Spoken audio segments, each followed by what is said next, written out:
Welcome to the Salmon Runs YouTube. Enjoy the video. You start by confirming the essentials. Open Google Meet in Chrome or the mobile app and sign in. Once done, grant microphone and caption permissions so Meet can capture audio for translation. Make sure your account supports live captions or translations. Google Workspace accounts often have expanded features.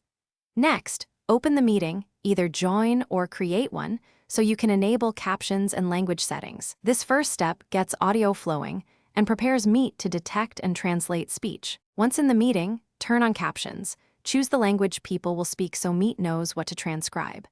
Then open the caption settings and enable Translate Captions. Select the target language you want participants to read. If multiple speakers use different languages, pick the primary incoming language and have bilingual speakers toggle as needed.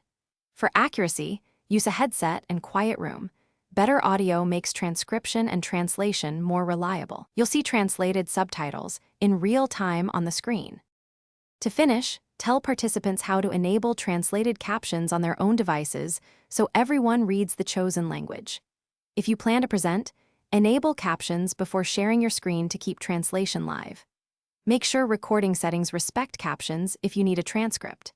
If captions lag or translations look wrong, first check your internet connection and audio quality, then toggle captions off and on or refresh the Meet tab. These steps resolve most issues quickly and keep the meeting flowing.